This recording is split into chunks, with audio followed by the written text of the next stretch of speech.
Amici di Scherzo, che bella giornata, sono così contento oggi. A parte che questo caldo non ce lo togliamo dalle scatole e veramente sta diventando difficoltoso anche a lavorare. Però pensiamo sempre a quelli che lavorano in mezzo alle strade, e quelli che si lamentano invece sui drink e alle spiagge che fa troppo caldo.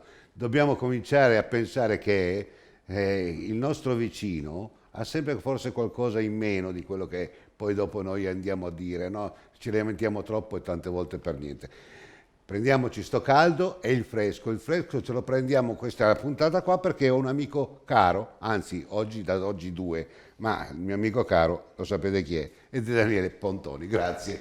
Il nostro commissario tecnico, come stai Daniele? Molto bene, E grazie a oggi tu te. mi hai fatto un regalo enorme, mi porti qua Andrea Cainero, ma sai cosa vuol dire per me?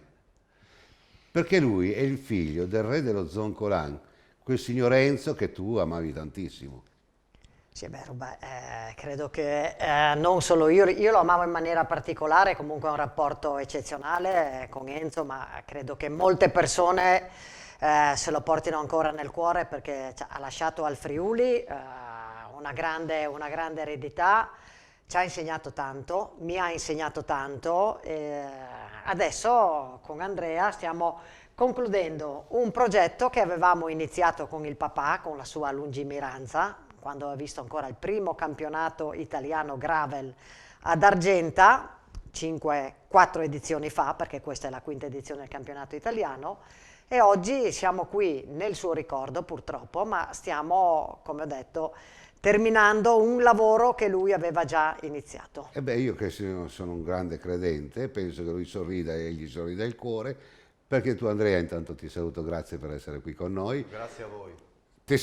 Io sono oramai, sono schierato da una parte, ormai io sono galantia, ma sei un ragazzo di una bellezza sconvolgente, sei proprio un bel Ci fiolino, mancherebbe, sei no? proprio un bel fiolino, ma stai attento, il re dello Zoncolan tuo papà. E allora, lui lo posso dire, lui era secondo me il padre dello Zoncolan, perché lui ha sempre detto che lui aveva 3 figli, Andrea che sono io, Marco che è il mio fratello più giovane e il terzo lo Zoncolan, quindi lui era il padre e io sono il fratello. E beh, grazie a lui lo Zoncolan si è esportato in tutte le Sì, maniere, sì, e sì, insomma è sì. diventato veramente qualcosa, cioè Sì, la sì. salita delle salite. Sì, sì, è una salita iconica che è entrata nel mito, insomma, nella leggenda del ciclismo e che spero che possa essere riportato anche col Giro d'Italia tra non molto, ecco. Tuo papà è nato nel 1944, è morto troppo giovane secondo me, il 28 di gennaio del 2023, vero? È vero. Eh, come l'avete... guarda, io sono orfano oramai, mio papà è mancato 10 anni fa, mia mamma oramai sono più di 26 anni, ma continuo ad essere orfano sempre. Io tutti i giorni, tutte le sere, sempre li ho in mente. E poi ci sono dei genitori che insomma, hanno occupato una famiglia in maniera molto prepotente, non sono tutti uguali i genitori. Enzo credo che fosse stato proprio un genitore, mamma mia, ingombrante. Ha detto perfettamente, era proprio così, ma era un ingombrante in senso positivo, totalmente positivo. Lui era sempre stato un riferimento ovviamente per tutti noi, per tutta la famiglia, anche il mio. Anche io ho fatto il lavoro professionale che faceva lui, il dottore commercialista, perché ho visto in lui sempre un qualcuno come riferimento e ho cominciato anche a fare il suo lavoro, ma non solo, anche ad appassionarmi fin da subito di tanti sport, tra cui ovviamente il ciclismo. Beh certo, tu hai nominato tuo fratello, quindi poi c'è la mamma, Certo. ecco, la vostra famiglia, tu hai figli, sei sposato, Sì, sono tanto sì, curioso. sono sposato, ho 3 figli ed era uno diciamo di quelle cose che mio papà non esplicitamente ma mi diceva che dovevo fare famiglia e avere i figli, che è la cosa più Mi bella. dici i nomi dei tuoi figli e anche di tua moglie? Certo, allora mia moglie si chiama Elisa, i miei figli Riccardo, Giorgia e Lorenzo, che Beh, fanno insomma, tutti sport dagli un ovviamente. grande bacione, insomma. Grazie, E grazie. caro Daniele, tu mi porti qua una novità che, insomma, campionato italiano gravel. Io dico che ancora si è un po' tiepidi con questa disciplina. Tu ne sei commissario tecnico, quindi svolgerai il tuo ruolo, penso, ai massimi livelli e poi dedicato a Enzo Cainero, quindi abbiamo una valutazione in più, no? Abbiamo una medaglietta in più. Che campionato italiano sarà e soprattutto qualche nome? Beh, come hai detto tu, campionato italiano, la quinta edizione, Gran Premio Enzo Cainero, perché questa, credo, come ho spiegato prima, è nato tutto da una sua idea. Noi siamo solo quelli che qui sulla terra porta a termine tutto quello che lui aveva ideato e vorremmo fare nel migliore dei modi. Non solo io, Andrea, la società organizzatrice, ma soprattutto tutti i volontari, perché sono importantissimi, e tutte le persone, le amministrazioni comunali dei 6 comuni che andremo a toccare, quindi Artegna, dove ci sarà partenza-arrivo, Gemona, Montenars, Magnano in Riviera, Buia e Maiano, che tra l'altro rientrano nel contesto del 50° anniversario del terremoto del Friuli Venezia Giulia, oltre che l'importanza, l'appoggio che abbiamo sempre dalla regione Friuli Venezia Giulia, che ci sostiene con sia l'assessorato allo sport, alle finanze, perché sono oltre agli sponsor che chiaramente abbiamo bisogno di loro per fare queste attività. Un percorso interamente su queste zone, già disegnato all'epoca da Enzo Cainero, e abbiamo cercato ci sarà un giro di lancio da 13 km con partenza da Artegna, ma il chilometro zero sarà davanti al Duomo di Gemona, quindi un luogo particolare che ha segnato il destino di tante persone e anche la rinascita del Friuli. Andremo subito a Montenars, quindi subito una prima salita per ritornare ad Artegna, e si chiuderà il primo giro da 13 km, giro di lancio, interamente in asfalto. Dopodiché faremo un percorso di 37 km, 37 di questi chilometri, 25 di questi chilometri saranno in sterrato, quindi gran parte in sterrato, percorso ondulato con 2 belle salite impegnative ma brevi, la prima subito dopo il via, Castello di Artegna, tra l'altro anche lì un'altra paesaggisticamente uno dei posti più belli che abbiamo su quella zona. Toccheremo gli sterrati di Magnano in Riviera, passeremo dietro al Green Hotel dove c'è stato in ritiro anche Italia 90, certo. Le squadre che hanno giocato a Udine in quel periodo. Toccheremo il comune di Buia, prima inizialmente sul lato est, ci trasferiremo poi nel comune di Maiano dove avremo il tratto più lungo di sterrato, 12 km interi.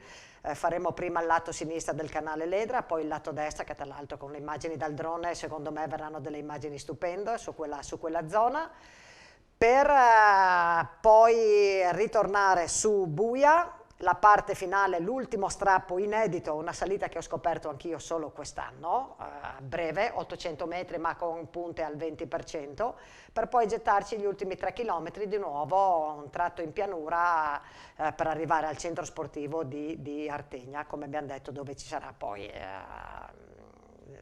l'arrivo di questa manifestazione. 3 giri per la categoria dei professionisti maschi, 124 km. Le donne faranno un giro in meno, 87. Poi andremo, ma invece mi hai mandato un lancio, facciamo un paragone calcistico, facendomi fargli una domanda, perché tu hai detto da poco ho scoperto un posto meraviglioso. Ecco, il gravel serve a questo. Forse Enzo questo l'ha capito prima di tutti. Sì, assolutamente, perché il gravel è una disciplina che io credo personalmente, anch'io credo personalmente, come aveva già intuito il papà, anche, direi soprattutto nel nostro territorio, il Friuli Venezia Giulia, ma non solo, anche in Veneto, certo, eccetera, riesce a fare scoprire dei posti che non sono assolutamente conosciuti, credo dalla, non dico stragrande, ma insomma certo, dalla maggioranza anche della popolazione, e ti permette di percorrere e di fare sport certo, in maniera anche sicura, certo, se vogliamo. No, ma guarda, faccio anche a volte una riflessione con me stesso. Nel 2000 io ho fatto una produzione che si chiamava La Voce della Valle.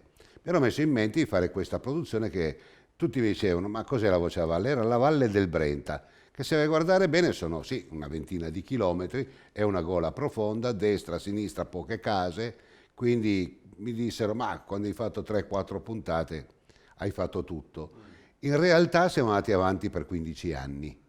e ogni puntata era diversa dall'altra, ogni zona da raccontare aveva fiumi di cose interessanti, ma paesaggisticamente, anche culturalmente. Quindi se si vuole uscire dalla metamorfosi, diciamo così, occulta e sinistra dei social, dovremmo rimpadronirci un po' e riflettere su dove noi siamo ospiti. E il Friuli in questo credo sia una terra magica. Primo, perché avete passato le pene dell'inferno, non soltanto il terremoto, ma se viene in mente la diga del Vajont, insomma, anche quello fu una tragedia senza precedenti. Però avete sempre avuto una costante: aspettiamo no, andiamo avanti. Certo. Vero? Sì, sì. Tanta voglia di fare, tanta voglia di intraprendere e sicuramente rimboccarsi le maniche e andare alla ricerca di nuove Sì. cose. Devo dire che la nostra regione in questi ultimi anni è molto migliorata, ecco. Eh sì, tanto. È molto Poi, migliorata. maglia rosa, ragazzi. Sì, sì, ecco, io faccio solo un'aggiunta a quello che diceva Daniele dopo, grazie anche a Promoturismo che appunto ci permette di fare questo evento ed è sicuramente un ente che è importante per il nostro territorio. Bene, io adesso mando il primo contributo filmato. Siamo stati a Vittorio Veneto, visto che parliamo anche di storia, quindi storia della prima guerra mondiale, insomma una categoria, quella preziosa che dovremmo sempre stringerci e pensare di ancora farli crescere, che sono gli juniores, e quindi Vittorio Veneto con il Boldo, che insomma una bella salita, e sono immagini davvero preziose e poi soprattutto una bellissima gara.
Questa qua è una gara storica che ci hanno lasciato i vecchi, quelli che hanno formato la società nel 66 e quest'anno facciamo 60 anni. E per noi portare il nome Vittorio Veneto è una cosa importante. Vittorio Veneto la conoscono in tutto il mondo, ha una storia, ha un qualcosa, lo sport, abbiamo avuto un campione come Renato Longo, che abbiamo fatto anche i campionati italiani con la sua immagine. Penso che abbiamo fatto tutto quello che era possibile per far lustro a Vittorio Veneto. Cicloturistica Vittorio Veneto, tutti gli organizzatori, i volontari che sono lungo il percorso, veramente è una cosa importante avere questa corsa qui da noi per Vittorio Veneto e per tutta la nostra zona alta del Trevigiano. Vedo anche i ragazzi, dei bei ragazzi molto convinti di quello che stanno facendo e è bello, è un'emozione, veramente grazie rinnovo i ringraziamenti per chi organizza questa importante gara. E dopo le belle parole del sindaco e anche di Giacomo Salvador, palesemente emozionato, andiamo con la presentazione delle squadre. Ottima è la partecipazione, anche perché questa è una gara particolarmente ostica per i velocisti, quindi il gruppo, ci sono sì tanti corridori, ma tanti corridori che potranno farci brillare gli occhi andando avanti con gli anni, perché sono quelle gare che contano. Qui per quanto riguarda la presentazione delle squadre abbiamo visto Postumia, la SWAT Club, l'Autozai Country, la Campana Imballaggi, la Gottardo, la Del Riso del Rosa, la Fiumicello, poi abbiamo Forniture Moro e ancora la Guadense, la Kilda Cycling Club, poi la Vangi Tommasini, il Pirata, Veloce Club Borsago. Quindi questa è la presentazione di tutte le squadre al via per quanto riguarda questa bellissima manifestazione, la 53esima Vittorio Veneto, Passo San Boldo, con partenza chiaramente dal centro di Vittorio Veneto. Abbiamo visto le immagini di copertina di Gianni del Santo. Questa è la città sacra alla patria, protagonista suo malgrado, ma resistenza suo favore per la prima guerra mondiale. È il sindaco che dà il via proprio a Vittorio Veneto. Poi si trasferiranno, ci sarà poi dopo un tratto di circa 2,7 km da Vittorio Veneto fino a Longhere, partenza effettiva, poi piedi a terra, e sarà la partenza effettiva vicino proprio nei pressi del lago.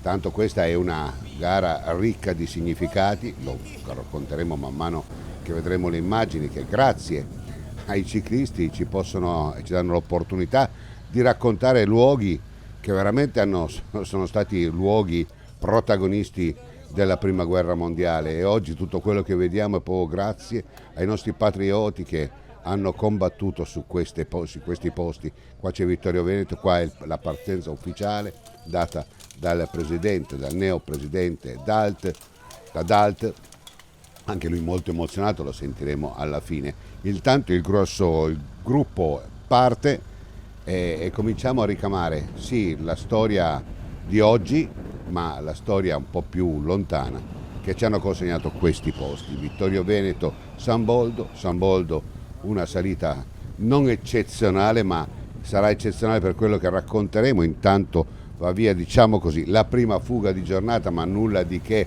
perché qua è ancora lunga la strada tra pianura e poi chiaramente la salita finale con Eros Mainetti, Federico Bresolin, Gian Maria Chinello, Andrea Romano e Filippo Vettori, i quali hanno preso un margine di vantaggio tutto sommato abbastanza esiguo, tant'è che il gruppo non è che lascia tanto fare, vanno e riprendono subito questa tentativa di fuga, perché qua oggi il gran caldo potrebbe giocare veramente degli scherzi particolarmente sgraditi a coloro che si farebbero o si dovrebbero far sorprendere. Non sarà così per adesso, una giornata torrida, caldissima, anzi forse la giornata più calda di quest'anno l'hanno beccata questi protagonisti, questi atleti che fino a poco fa abbiamo citato.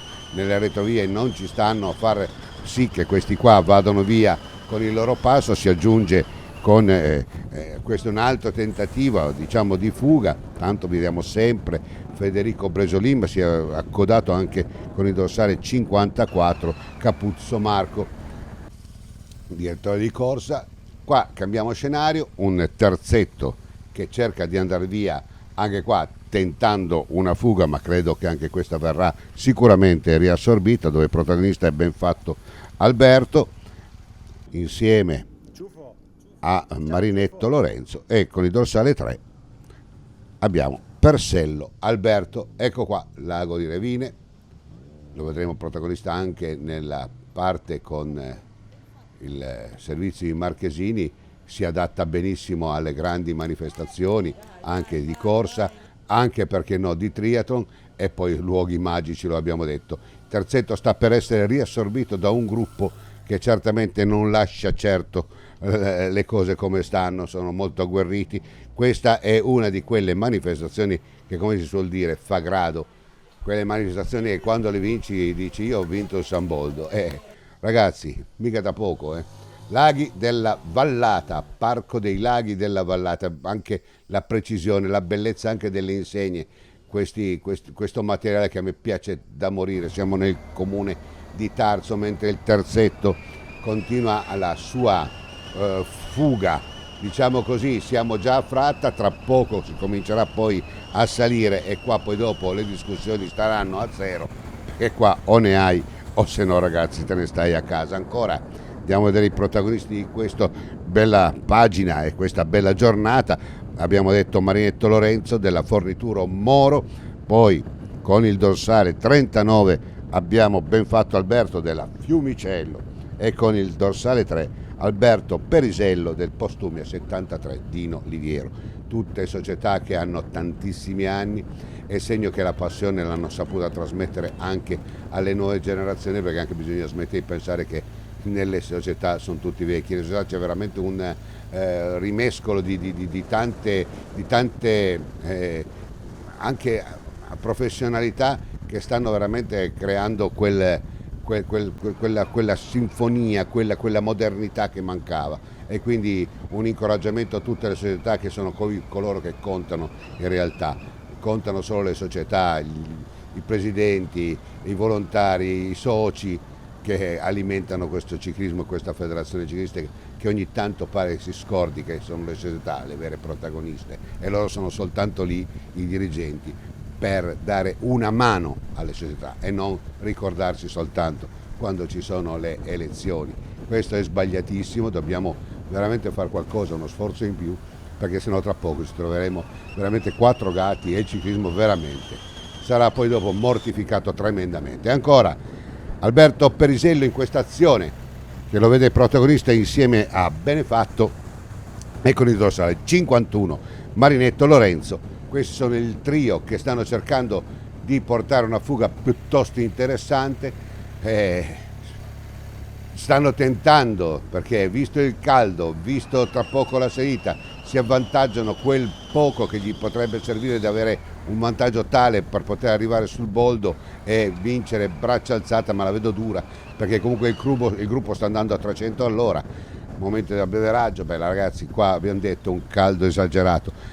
San Boldo, e mi preme anche dire quanto bella è questa località, a parte Vittorio Veneto, l'abbiamo detto, Sacra Patria, con tutti i monumenti che evocano la prima guerra mondiale, poi il Grappa, il Piave e tanta roba, ma poi nella Val Belluna, dove appunto sarà posto l'arrivo dopo Tarso, ci saranno le 5 gallerie famosissime, perché sono state costruite dall'esercito austro-ungarico, e anche grazie ai prigionieri, quindi italiani, in soli 100 giorni. Pensate, tra poco vedrete questa salita che si chiama la salita alla strada dei 100 giorni, quindi saranno 18 tornanti. Ogni tornante, mentre farò la cronaca, io intimamente ricorderò tutte le vittime, sia austro-ungariche che italiane, che hanno consegnato oggi una terra, quella italiana, che univocamente aborra la guerra, e quindi siamo per la pace. Ma ricordiamoci che ancora oggi ci sono troppe guerre e ancora non abbiamo capito un tubo di cosa voglia dire starsene in pace. Stare in pace vuol dire organizzare gare, vuol dire stare tutti insieme nel divertimento, nella passione che ci unisce nelle varie discipline. Intanto abbiamo visto che si è staccato il numero 3, sono rimasti soltanto Benefatto, e con il 51 di davanti, ma ormai sarà questione di poco, Marinetto Lorenzo. Ma andremo a vedere tra poco il gruppo, abbiamo detto, 350 all'ora stanno venendo giù come delle faine e aggrediranno da vicino proprio i 3 protagonisti che oramai credo alzino bandiera bianca. Tra poco si comincia a salire, il caldo e la stanchezza accumulata fino a questo momento si farà sicuramente sentire. Intanto Casarin Luca del Postumia si ritira per una caduta. Ancora vediamo questo trio se riuscirà a farci brillare gli occhi, ma oramai lo vediamo tra poco, vediamo proprio il gruppo che si staccherà e comincerà ad aggredirli da vicino. Questo qua è un altro, sempre il numero 3 protagonista, è Perisello e il gruppo lì vicino che stanno un po' giocando con il gatto e il topo, sapete, no? Perché tanto sanno che comunque 18 tornanti arrivare in cima al San Boldo, ragazzi, non è certo cosa da poco. E quindi andiamo a vedere, ultimo giro, e adesso cominciano veramente i fuochi di artificio. Momento di relax di Grendene e Leonardo. Piacerebbe sapere se è un parente del Grendene, che ricordo io, del Comunità Montana del Brenta. Se sapete, ditecelo. Intanto una linguaccia, ancora voglio scherzare, Capuzzo Marco, quindi vuol dire che nel gruppo c'è serenità, e poi queste sono le gare che a me appassionano di più, perché c'è un tratto liscio dove ci si può confrontare nei vari traguardi volanti, ma poi dopo, ragazzi, c'è la salita che si sa per antonomasia rende il ciclismo davvero uno sport magico. Tanto andiamo a vedere con questi altri protagonisti che si staccano dal gruppo e andiamo a dare snocciolare qualche nome. Con il 55 l'abbiamo visto poco fa, si tratta proprio di Girotto Vittorio della fornitura Moro, 60, poi abbiamo il 64 che è dell'Olio Francesco, Team Vangi Tommasi, poi 9 con il dorsale 9 abbiamo Jacopo Sella, con il 56 abbiamo Nicola Belvedere, con il 49 invece Bonato Tommaso, poi col 20 eccolo qua Ross Federico, poi ancora con il 70 Kovacs Duccio del Team Vangi, e chiude il 15 Donà Alberto della Auto Zai. Questo è il gruppetto che si è andato a formare, che cercherà di portare avanti la loro azione, sperando che da dietro non riaccendano le micce e si facciano di nuovo sotto. Ancora questo sparuto gruppetto, ma ormai anche questo mi pare che sia un po' segnato, perché il gruppo dietro sta cominciando a viaggiare e la salita deve ancora iniziare, e quindi li vediamo.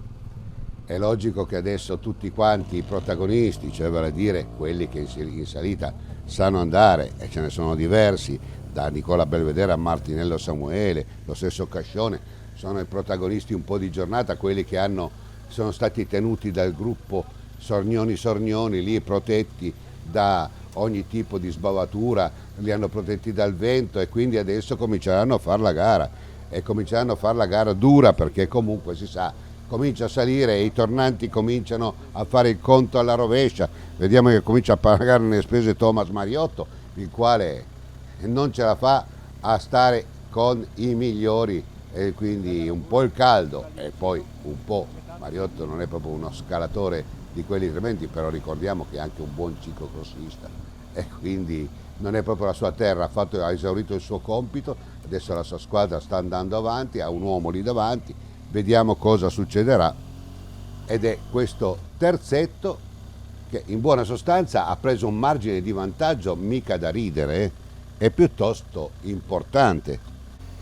Vediamo con il 24 Archetti Gianluca patisce un po', il 66 se ne va, e se ne va brutto, caro, se ne va via, e si tratta proprio di Cascione Raffaele, ha abbandonato tutti quanti, ha un bel margine di vantaggio rispetto ad Archetti Gianluca, il quale ha cercato, ma arranca da morire, non ce la fa a prendere il ritmo di questo corridore, che è una pedalata che pare anche un po' stanchina per la verità, però sta trovando il suo ritmo, la sua comfort zone, ha avuto un attimino di crisi Raffaele Cascione, adesso invece lo vediamo che ha una pedalata più rotonda. Abbiamo detto questa è la strada dei 100 giorni, quindi pensate, costruita in soli 100 giorni dall'esercito austro-ungarico e soprattutto dai prigionieri poveri noi, i nostri italiani. Ma comunque il riscatto c'è stato, la prima guerra mondiale non è che l'abbiamo vinta, abbiamo vinto la pace, perché noi abbiamo soltanto combattuto e ci siamo difesi. Quindi la prima guerra mondiale è veramente una pagina di tanti racconti eroici che oggi ci danno e ci consentono di poter veramente commentare in pace una pagina di sport. Ecco qua, le gallerie, le 5 gallerie scavate in 100 giorni, tanta roba. Qua siamo già nei pressi del San Boldo, qua i corridori cominciano a sognare, qua i corridori cominciano a vedere e non vedere, qua i corridori cominciano a pensare, io oggi questa la vinco e chissà, il mio sogno si potrà realizzare. Certo è, anche se non diventerete campioni del ciclismo, sicuramente campioni del mondo, perché siete persone fantastiche. Ed è così che Cascione Raffaele, già con le braccia alzate del team Vangi, Tommasini il pirata, va a vincere questa 53esima Vittorio Veneto Passo San Boldo. Per il piacere degli organizzatori una medaglia d'oro. Archetti Gianluca della Campana Imballaggi va sul secondo gradino, a Gabriele Zago, Forniture Moro terzo, poi seguono Andrea Endrizzi, Belvedere Nicola, Dall'Olio Francesco, Martinello Samuele, Mariotto Thomas, che ha comunque recuperato, è ottima la sua top 10, Pierotto Marco Andrea, Michelon, Leonardo. Questa è la top 10 di questa 53esima Vittorio Veneto Passo San Boldo. Il pubblico che applaude questi ragazzi che esausti ci hanno fatto brillare gli occhi e ci hanno consegnato alla storia un'autentica gara di prim'ordine. Bravissimi gli organizzatori, tra poco sentiremo anche il neopresidente Dadalt, il quale emozionato sicuramente sarà contento di quello che hanno saputo fare. Un'organizzazione davvero, ma d'altronde con Giacomo Salvador non potrebbe essere diverso, una organizzazione pazzesca, fatta veramente con i controfiocchi. Questi comunque si sa, hanno 60 anni di storia, e quindi 60 anni di storia non è che le vai a comprare dalla drogheria. Tanto vediamo i vincitori, il Vangi, la squadra. Tra poco sentiremo proprio l'intervista al vincitore, quel Cascione Raffaele, che sicuramente oggi pensa in grande, oggi ha vinto la Vittorio Veneto Passo San Boldo, e adesso gli do la linea a te, caro ragazzo. Beh sì, oggi abbiamo gestito la gara alla perfezione, soprattutto con la squadra. Hanno fatto i miei compagni un lavoro veramente fantastico. Sì, dopo un periodo difficile sono riuscito a riprendermi. Già da 2 domeniche ho notato segnali di ripresa e oggi credo di aver finalmente ritrovato la condizione con la gamba, che erano circa 2 mesi che non trovavo. Credo di aver dato la dimostrazione di essere forse uno dei migliori scalatori di giornata, quindi bene così. Bene, allora come prima gara da presidente posso ritenermi veramente soddisfatto, perché è stato, nonostante la calura che poverini gli atleti hanno sofferto e non poco, tutto si è svolto nel migliore dei modi. Il percorso era presidiato, credo, in maniera impeccabile. Un ringraziamento va ai miei associati che hanno collaborato al 100%, quindi il merito non è mio, ma di tutta la società. Ringrazio anche gli sponsor che ci permettono di poter fare queste gare, i carabinieri in congedo, i motostaffetta e il medico di gara, e non vorrei dimenticarne nessuno. Comunque un grazie a tutti veramente di cuore. Scopri il cuore autentico del Parco della Murgia Materana, dove la natura incontra le tracce millenarie dell'uomo. Il centro visite di Iazzo Gattini ed il Sentiero 406 sono i 2 punti di partenza per vivere un'esperienza unica tra sentieri, preesistenze archeologiche, chiese rupestri e un panorama mozzafiato sui sassi di Matera. Qui potrai ricevere tutte le informazioni utili per organizzare la tua visita e conoscere le attività del parco. Scopri, esplora, proteggi, vivi.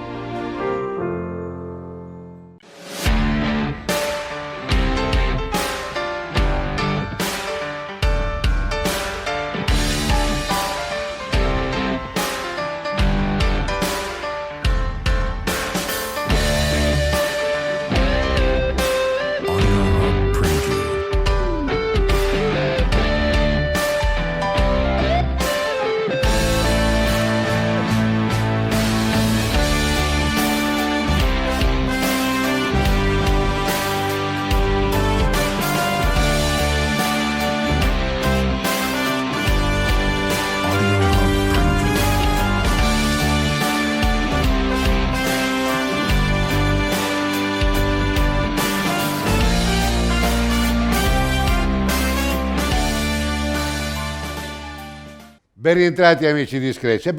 Mi dicono dalla regia, così facciamo anche i fenomeni, guardate il nostro sito perché è stato rinnovato, è vero, è www.scratch TV, e quindi andate, guardate, commentatelo e se vi piace ce lo dite, se non vi piace tenetelo per voi. Ecco, così almeno abbiamo...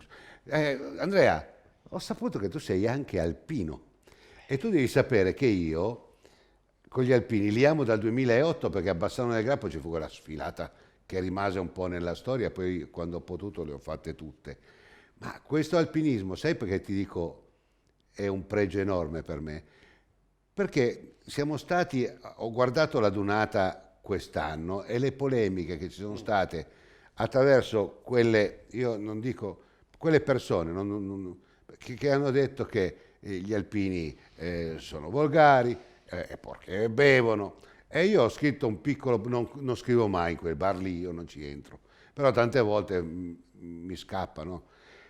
Quel bar lì sono i social, no? Dove questa signora si è permessa di dire mi hanno aggredito, che non era vero niente. Questo pregiudizio degli alpini, quando gli alpini, guarda caso, li abbiamo trovati con il 50° anniversario di questo tremendo terremoto, li abbiamo visti darsi da fare, sporcarsi le mani, piangere il loro cuore, penso che avrà sanguinato fin quando quella gente è morta con quel ricordo. Li abbiamo visti dappertutto, li vediamo nelle gare di ciclismo, li vediamo sempre in aiuto.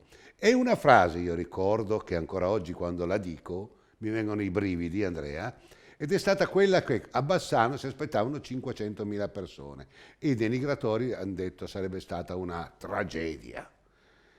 E io chiesi a un signore alpino, il quale mi disse questa sola frase: non vi preoccupate, ci sono gli alpini. Che dire, è vero, io ho la fortuna di aver ereditato, anche in questo caso da mio padre, questa... Non è una passione, questo è un qualcosa, è uno spirito. Ecco. È un credo. È un credo, difatti per mio padre, insomma, l'essere alpino era dopo la famiglia la cosa più importante che veniva anche prima dello sport, no?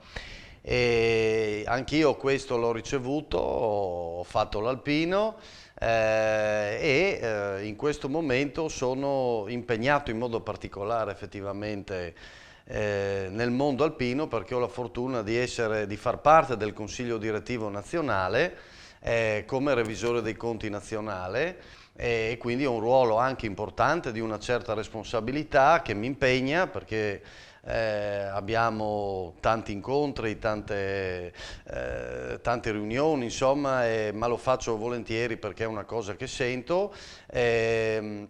E qua oggi siamo in un territorio a Bassano del Grappa che trasuda alpinità e quindi è sempre bello venire qua. Scommetto che una visitina al ponte la farai. Beh, ma io ci sono stato, ero qua ovviamente alla Dunata del 2008, sono stato un paio di volte sul Monte Grappa, al Sacrario, insomma. Sei stato anche con la Giorgia Meloni, ho visto. Beh, non è che sono stati, diciamo che essendo presente ovviamente al raduno di Gemona, ho avuto, posso dire, ecco, la fortuna di essere in quel momento a scorta del Laboro Nazionale, e in quel momento passava il Presidente del Consiglio che secondo me ha fatto un bellissimo gesto, perché ha reso gli onori al Laboro Nazionale, si è inchinata al Laboro Nazionale e io ero lì. Cos'è il Laboro? La chiudiamo qua. Cos'è Il Laboro rappresenta la nostra storia. Il Laboro rappresenta... È una liturgia ogni volta che si... diciamo è il simbolo vero della storia dell'Associazione Nazionale Alpini, 209 medaglie d'oro al valor militare, quindi rappresenta tutto quello che noi valori, alpini siamo. fratellanza e tante. Quando passa vanno dati ovviamente gli onori, e lo ha fatto. Campionato italiano ci saranno anche gli alpini, immagino. Ma assolutamente, ma in tutte le manifestazioni dove era presente mio padre, ma dove ci sono anch'io, insomma, è assolutamente diciamo doveroso ma anche indispensabile la presenza degli alpini, in questo caso dell'Associazione Nazionale Alpini rappresentata dai gruppi del territorio, insomma. Daniele, tu in questa veste sei un po' comodo, diciamoci la verità, un campionato italiano, e chi se ne frega, tu sei là, non avrai certo patemi d'animo, guarderai, osserverai e poi dopo giudicherai e convocherai. Ecco, quindi questo sarà il tuo ruolo. Quello è il mio ruolo, oltre ad aver dato una mano chiaramente a tracciare il percorso, questo sarà il mio ruolo in quel giorno. Adesso cominciano anche le gare, ne abbiamo avuto una Gravel World Series che si è svolta poco tempo fa ad Auronzo, ci sarà questo campionato italiano, poi ci sarà di nuovo un'altra Gravel World Series il 20 di agosto in Piemonte, e a fine agosto ci saranno i campionati europei ad Uffalise. E là avrai quindi un po' di tensione. Lì avremo chiaramente delle carte da giocarci, sia in campo maschile che in campo femminile. Ricordiamo che l'anno scorso abbiamo vinto con la Magnaldi il campionato europeo, tra l'altro la Magnaldi proprio oggi ha dato conferma della sua partecipazione al campionato italiano, assieme alla campionessa italiana uscente Carlotta Borello, quindi la parte femminile sarà abbastanza corposa, certo. La partenza, i nastri di partenza. Per quanto riguarda i maschi c'è ancora un po', stiamo aspettando gli ultimi giorni, perché anche le squadre World Tour devono un po' sistemare chi mandiamo a correre a destra, chi mandiamo a correre a sinistra, quindi un po' viaggiamo così, un po' anche noi a vista, però dal 1° gennaio 2027 tutti i punti UCI andranno di tutte le specialità a fare cumulo, quindi sicuramente questo verrà ad aiuto anche a questa specialità, come fra virgolette diciamo alle specialità, certo, che sono un po' fra virgolette meno seguite in questo momento, certo, dai diretti interessati. Fammi mandare Pollino Marathon, trofeo parchi naturali, quindi il Pollino l'abbiamo visto tutti gli anni, terre stupende, siamo al sud, ma che bello, nord-sud, poi rientriamo perché voglio fare delle domande a questi due omini qua, perché quando si parla di Friuli, Venezia e Giulia io ho nel cuore tante persone, ma veramente tante, io mi trasferirei anche domani mattina. Pollino Marathon. Ricaricare la tua auto non è mai stato così facile. Fermati alla nuova stazione di ricarica Autofficina Sandri con 7 punti di ricarica. Scarica l'app gratuita Zapgrid, registrati, associa la tua carta di pagamento, inquadra il QR code per sbloccare la tua presa di ricarica e in poco tempo la tua auto sarà pronta a ripartire. Autofficina Sandri, statale Cittadella Bassano.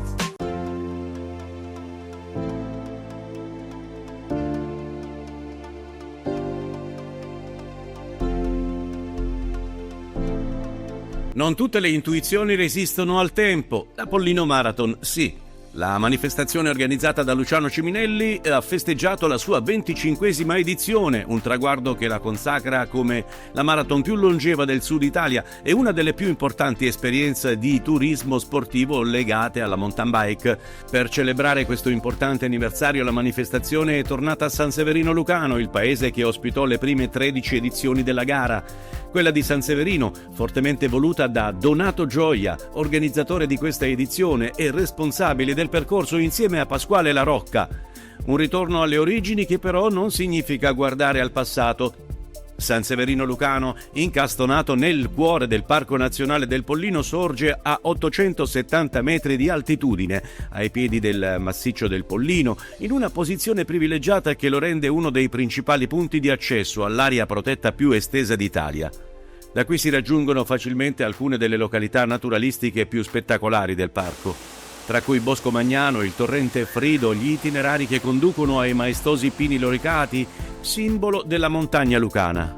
Passeggiando tra le vie del centro storico si percepisce un forte senso di appartenenza alla propria terra.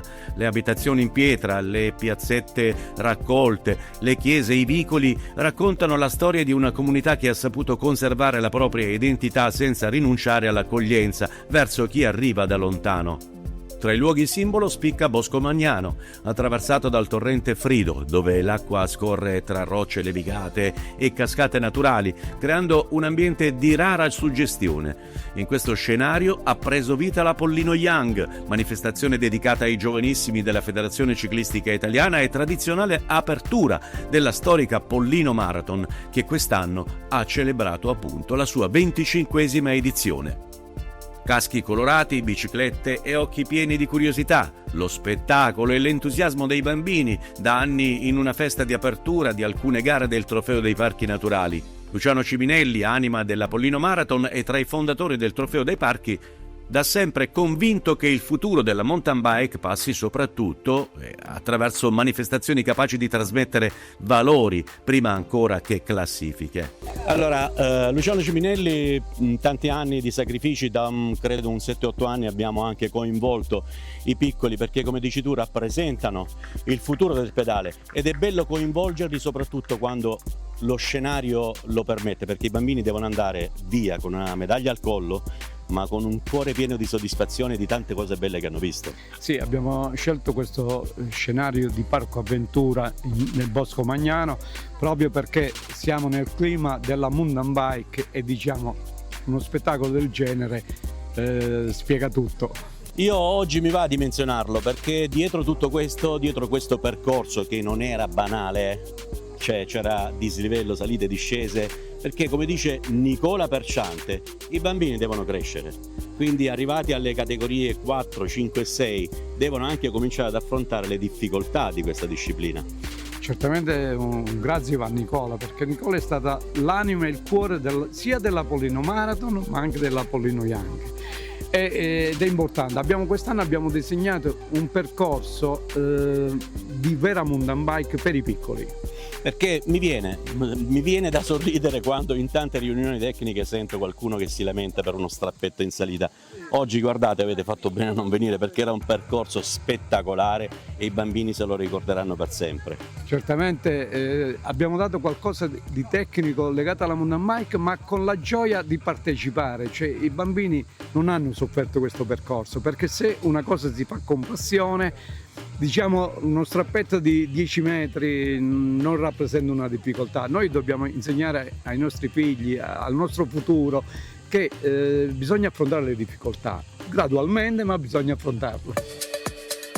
Il percorso marathon lungo 67 km e con 2000 metri di dislivello completamente rinnovato per circa il 70%, mentre il restante ricalca il vecchio tracciato, a volte in senso opposto, mantenendo alcuni passaggi che negli anni sono entrati nella memoria degli appassionati, come quello tra le viuzze di Terranova di Pollino, il passaggio ai piedi della Timpa di Pietrasasso.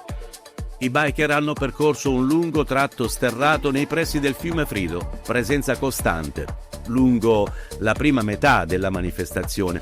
Proprio il Frido, protagonista di questa 25esima edizione, con 3 guadi che hanno aggiunto fascino e spettacolarità al percorso. Un percorso che ha attraversato i territori di San Severino Lucano, Terranova di Pollino, Viggianello e San Giorgio Lucano, toccando luoghi che raccontano l'anima più autentica del parco. La 25esima edizione della Pollino Marathon ha regalato una giornata di autentico ciclismo su uno dei percorsi più prestigiosi del calendario nazionale. Le montagne del Pollino hanno fatto da arbitro a una competizione dove strategia, condizione atletica, gestione dello sforzo hanno avuto un peso determinante.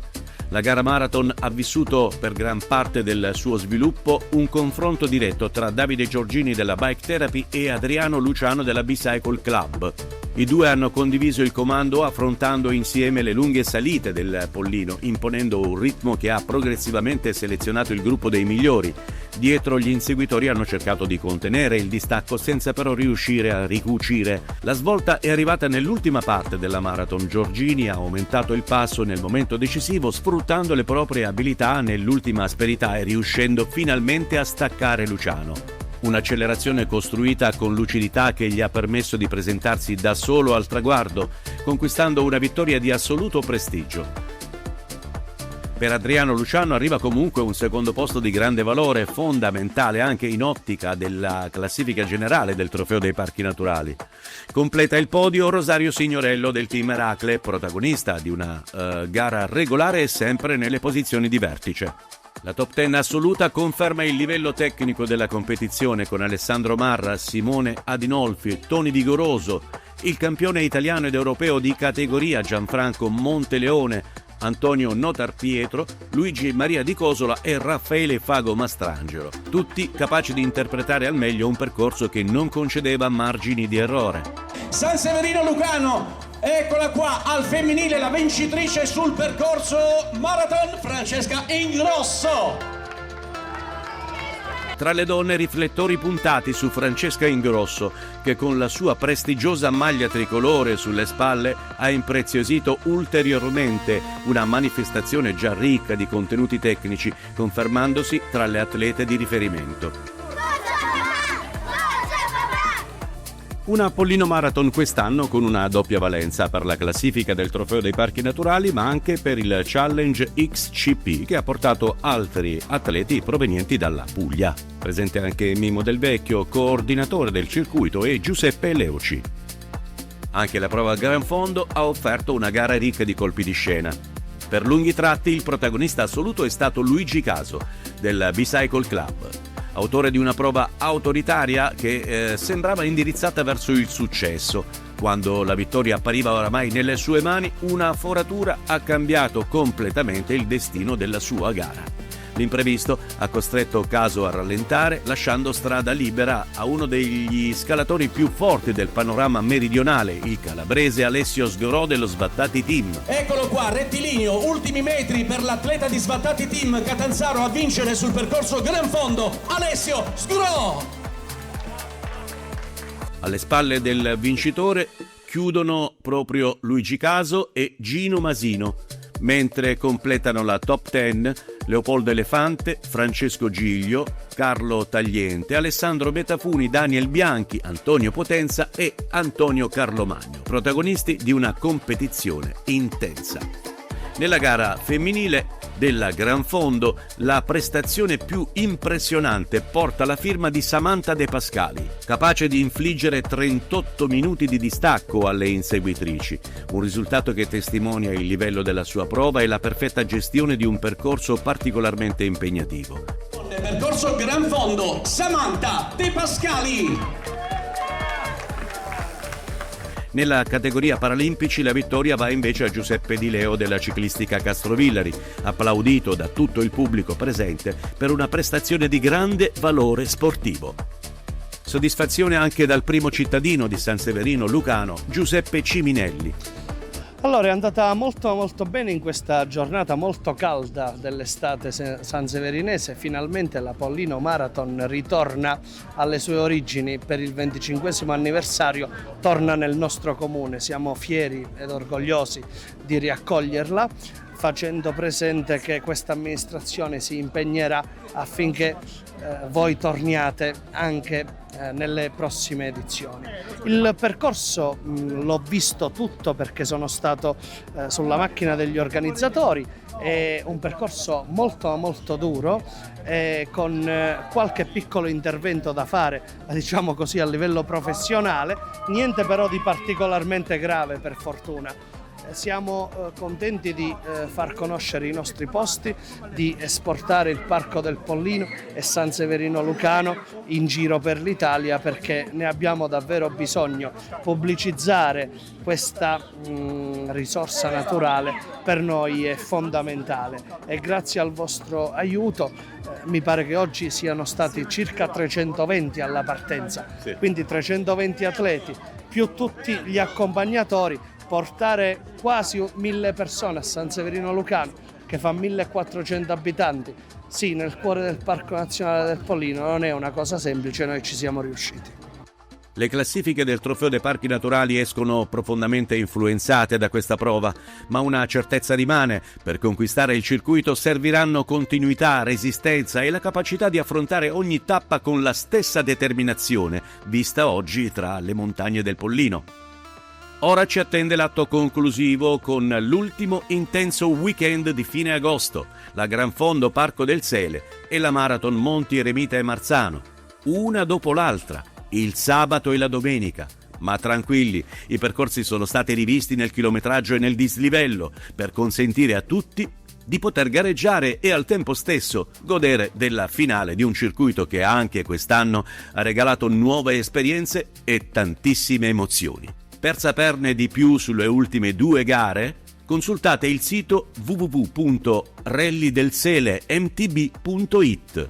Ha commentato per voi Giulio Carbone. Il resto delle classifiche le trovate su mtbonline.it.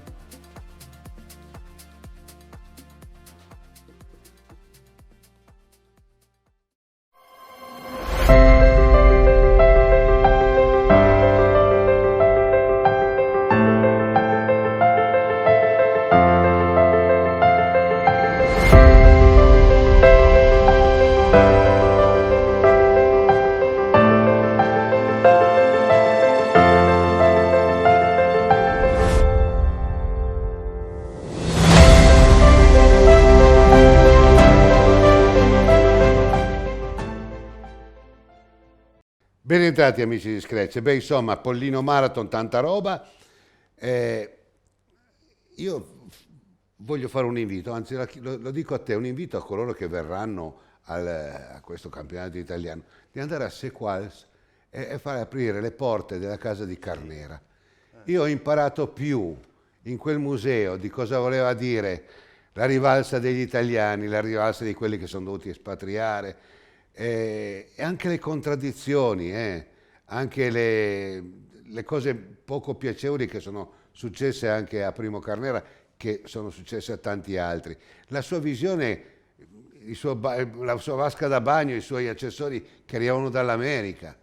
Cioè io sono rimasto sconvolto, e quella è una pagina della storia italiana da dover leggere nei libri di scuola.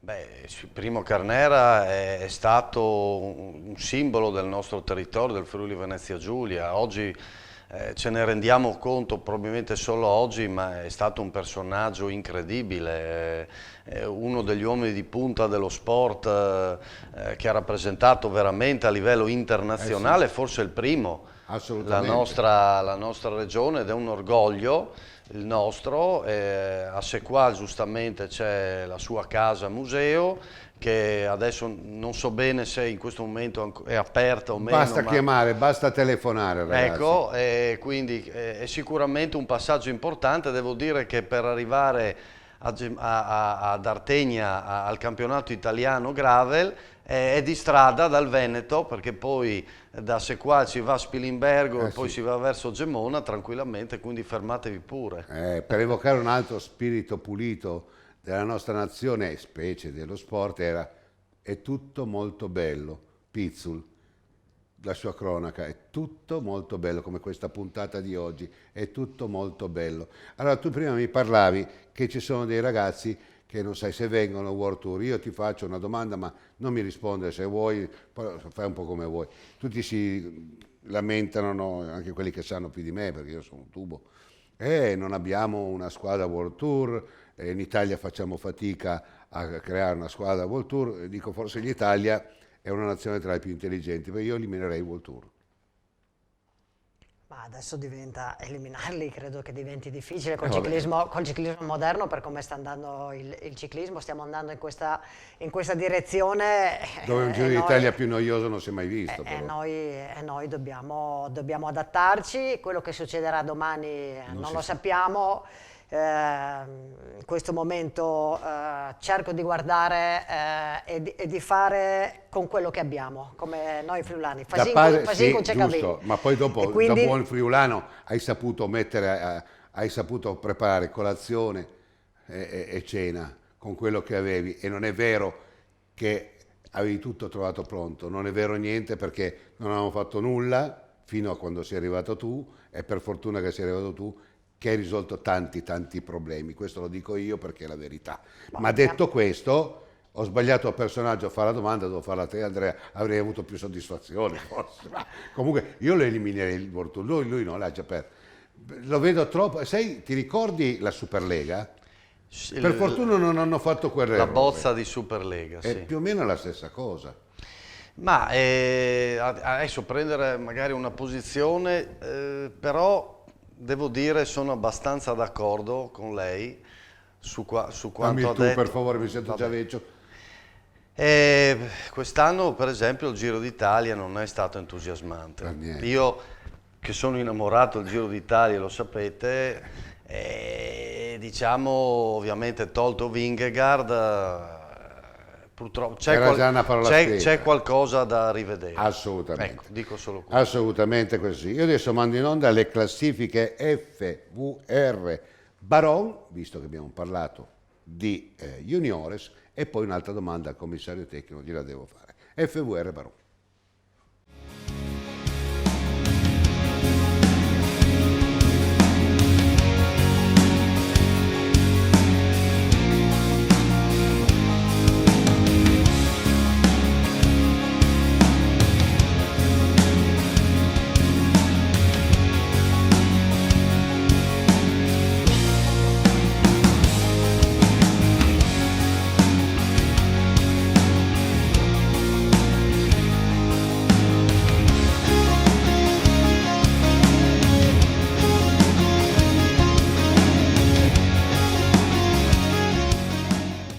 Ben rientrati in studio, amici miei, soprattutto gli junior. E io ho fatto questa gara junior con l'amico Gianni Dal Santo, che è andato a Vittorio Veneto dal grande Giacomo Salvador. Abbiamo fatto il Giro del Friuli grazie a un grande uomo che è Gilberto Pittarella, e siamo stati accolti in una maniera sorprendente, perché credetemi, quando dico sono innamorato di questo popolo c'è un motivo. Anche tu ne hai fatto una virtù con il tuo bel sito, dove hai accolto tanti atleti negli anni, e penso che continui a farlo, no? Quindi hai cura dei giovani. Io, leggendo un libro di Giancarlo Ceruti, il nostro ex presidente, che mise in discussione l'antropologia del ciclista, no? Quando le prime case che si aprivano in Toscana portavano gli atleti dalla Sicilia, dalla Calabria, li tenevano in famiglia con delle regole molto ferree. Poi questo progetto man mano si è un po', diciamo così, slegato, perché tanti poi lo facevano come business e i ragazzi andavano oltre, cioè uscivano la sera, non era più una cosa controllata. Quindi ci teneva anche Giancarlo Ceruti, io lo ricordo sempre molto volentieri, scomparso purtroppo per quella epidemia che ci ha tutti coinvolti in qualche maniera, che era il Covid. Oggi io vedo che gli juniores, uno su tutti adesso, ma è l'eccezione che conferma la regola, Patrick Pezzorosola, credo che anche se dicono di no abbandonerà il ciclocross.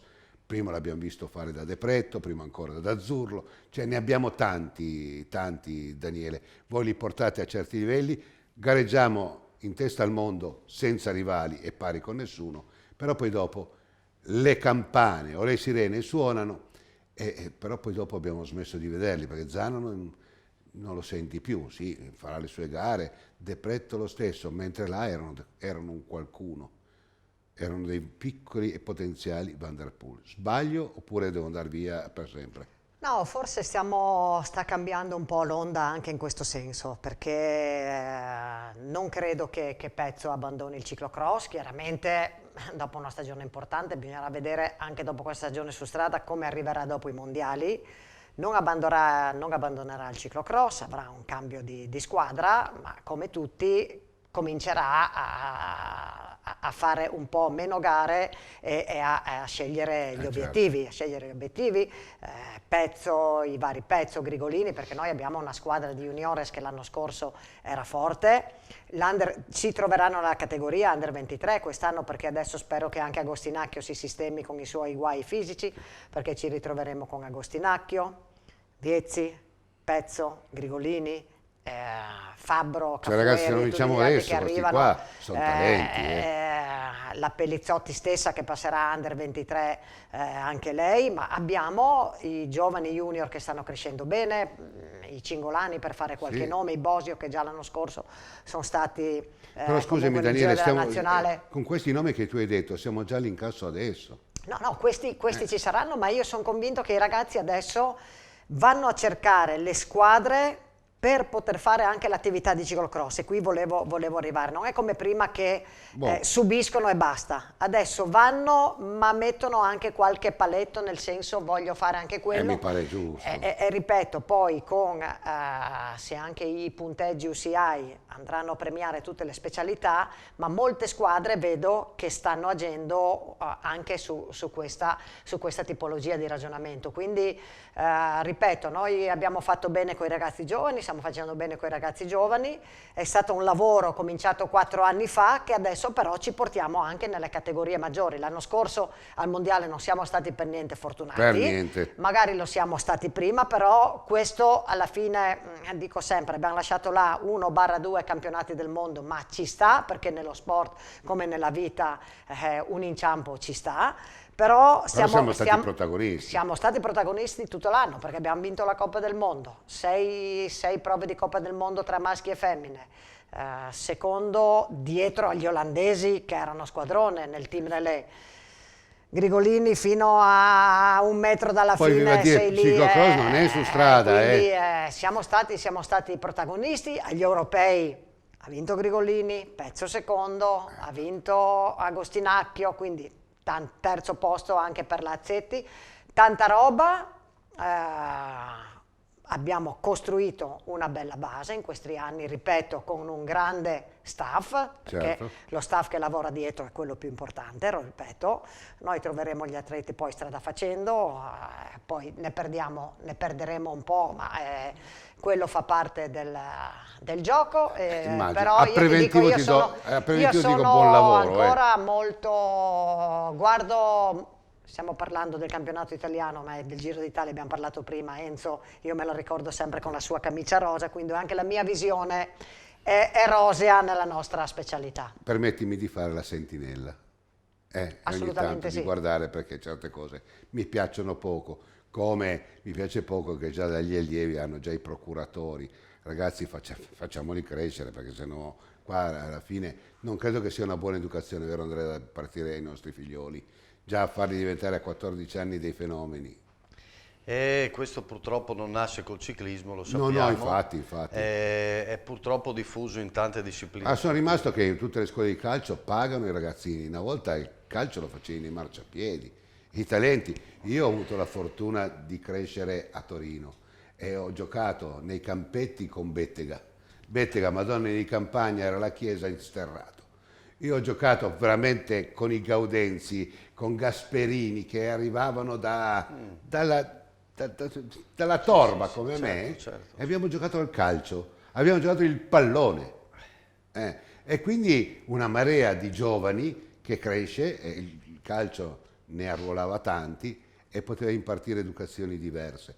Oggi questo sta mancando, perché sta diventando oramai lo sport per chi può e per chi non può. Gipo Frassino diceva: c'è chi può e chi non può, io potete lo stesso, perché è così. Vabbè, adesso mando l'ultimo contributo. Siamo l'Ultra Trail a Cortina d'Ampezzo, ma che bella sta trasmissione.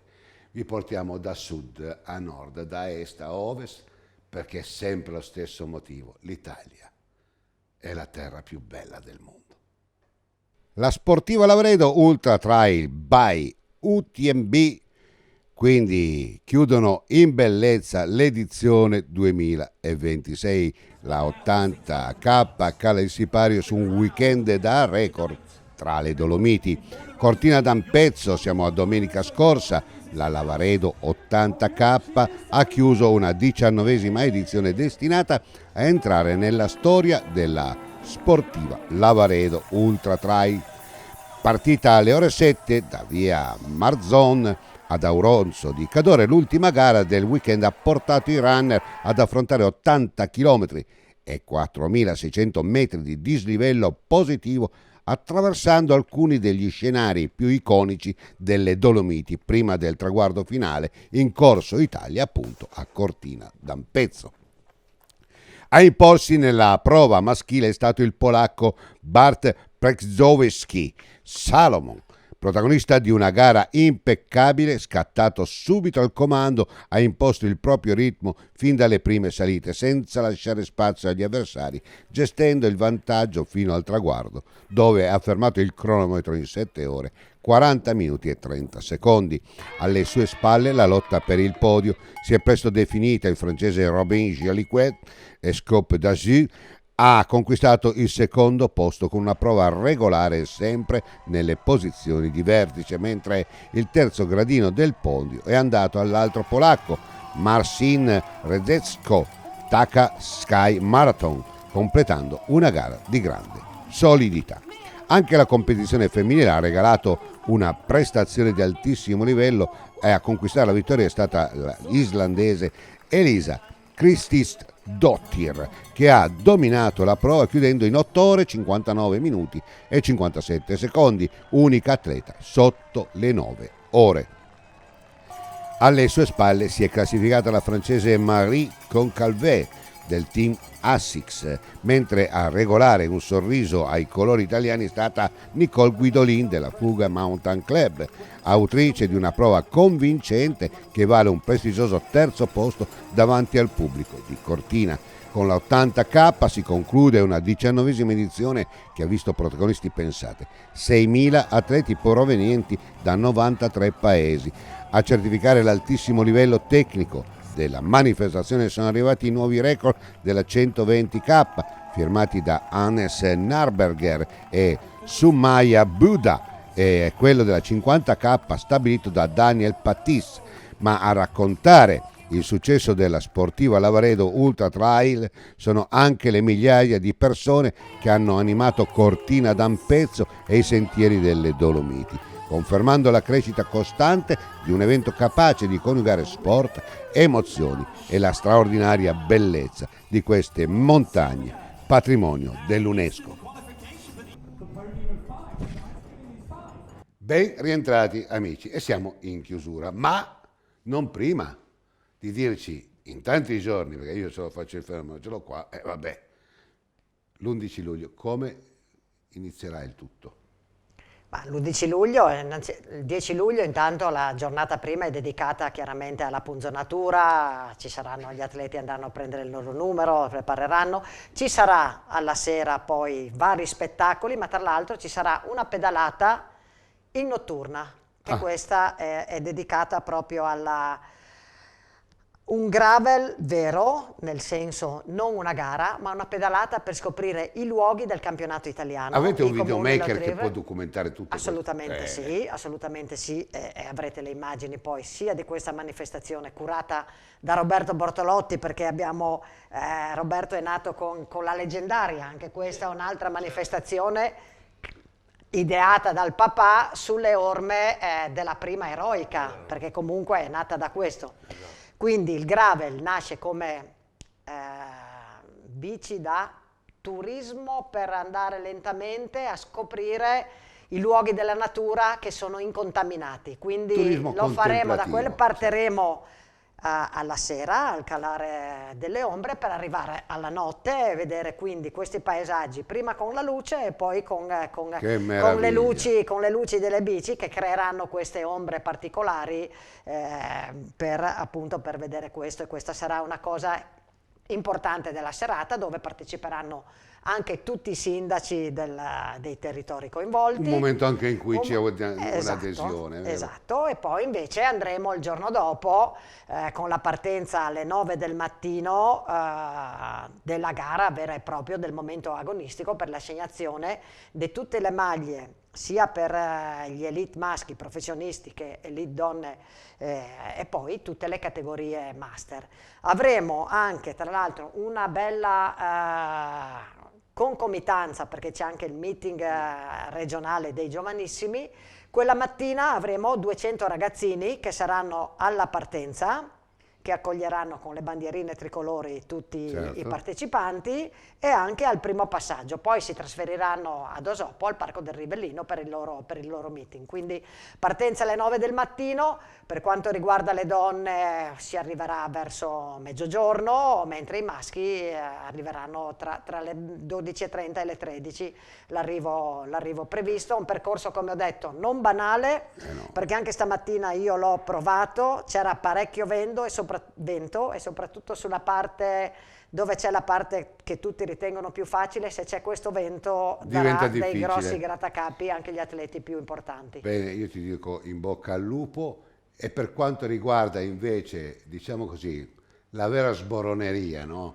Portate tanta gente. Ecco, infatti, questo sì, terminiamo dicendo questo, che questo campionato italiano grave è certamente un evento sportivo, perché fa parte, diciamo, è un campionato ufficiale della FC. Però uno di quelli che erano ovviamente gli obiettivi anche del papà, ma che sono diventati i nostri, era che attraverso questo evento la gente del Friuli Venezia Giulia, ma anche gli altri, ma direi intanto del Friuli Venezia Giulia, possa scoprire, come dicevamo prima, ancora di più questo territorio, che possa venire a provare questi percorsi, e difatti l'obiettivo quale sarebbe? Di rendere questo percorso che noi faremo scoprire, diciamo, come campionato italiano, rendere un percorso permanente, fruibile, diciamo, quotidianamente dalla gente del posto, possa quindi diventare un qualcosa di stabile nel tempo e che lasciamo poi al turismo della nostra regione. E con questo io credo che sia la cosa più bella, sintesi della RAI di un certo pregio, per cui andremo anche con gli amici della RAI. Io poi dopo sono un RAI dipendente, nel senso che la RAI ce l'ho nel cuore, ogni tanto ci lavoro anche, per cui sono molto felice. Poi se ci darete le immagini, insomma, qualcosa mettiamo che noi siamo qua. Beh, io intanto ringrazio te, Daniele, forza Toro sempre. Sempre, grazie. Perché la mia mamma era tifosa del Toro, quindi per forza di cose amo il Toro. Ma anche quello, come hai detto, più è come gli alpini, non sei tifoso del Toro. Il Toro è una fede, è una cosa diversa, è diverso, quindi gli alpini e il Toro si accomunano in questo. Sì, no, però il Toro è proprio una cosa, no, è un tipo ma diverso. perché lui non la vive come la vivo io. Basta andare a Superga e quando vai a Superga cambia tutto. Ringrazio te. Grazie, caro, grazie. Mio ragazzo, sei spettacolare, si vede che andate d'accordo, sarà un successo, e io chiudo, se mi permettete, con grazie Enzo.